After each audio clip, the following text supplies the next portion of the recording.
মধ্যপ্রাচ্যে ইরানকে ঘিরে উত্তেজনার মধ্যে নতুন এক অনিশ্চয়তার আবহ তৈরি হয়েছে। যুক্তরাষ্ট্রের প্রেসিডেন্ট ডোনাল্ড ট্রাম্পের পরবর্তী বড় সামরিক সিদ্ধান্ত কি হবে, এ নিয়ে সেখানে অবস্থানরত মার্কিন সেনারা সতর্ক অবস্থানে আছেন। যুদ্ধ পরিস্থিতি শুরুর পর থেকে মধ্যপ্রাচ্যে যুক্তরাষ্ট্রের সেনা সংখ্যা প্রায় 50,000-এ পৌঁছেছে বলে সামরিক সূত্র জানিয়েছে। এর আগে থেকেই থাকা সৈন্যদের সঙ্গে বিমানবাহী রণতরী, ডেস্ট্রয়ার, মেরিন ইউনিট ও যুদ্ধ বিমানের মাধ্যমে আরও প্রায় 10,000 সেনা যুক্ত করা হয়েছে।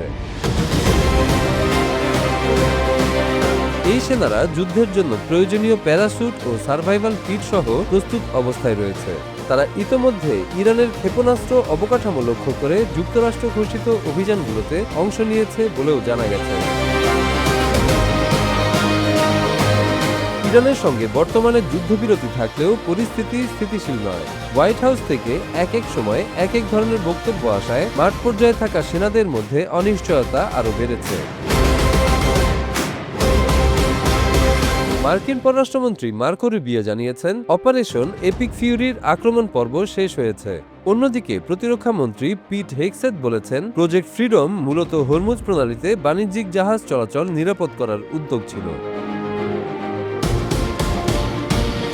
কিন্তু একই সময়ে প্রেসিডেন্ট ট্রাম্প সামাজিক যোগাযোগ মাধ্যমে জানান, ইরান নির্দিষ্ট শর্ত মানলে যুদ্ধ শেষ হতে পারে। তবে সেই শর্ত কি তা তিনি প্রকাশ করেননি। আবার সতর্ক করে বলেন, সমঝোতা না হলে নতুন করে বোমা হামলা শুরু হতে পারে।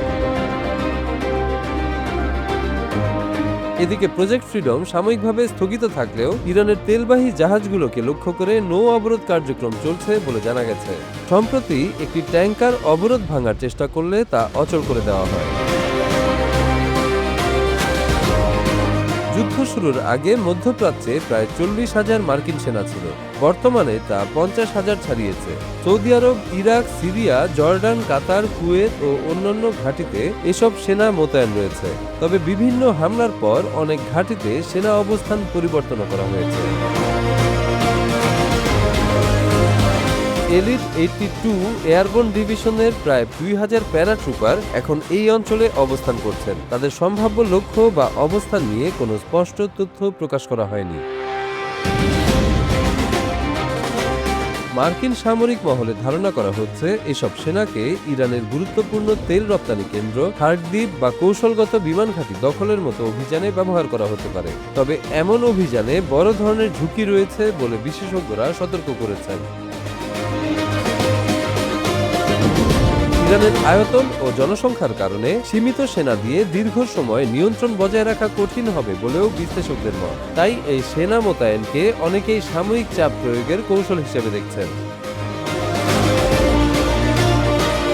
এদিকে আরব সাগরে অবস্থান করছে যুক্তরাষ্ট্রের দুটি বিমানবাহী রণতরী স্ট্রাইক গ্রুপ। এসব যুদ্ধজাহাজ থেকে যুদ্ধবিমান ও ক্ষেপণাস্ত্র ব্যবহার করে যে কোনো সময় অভিযান চালানো সম্ভব।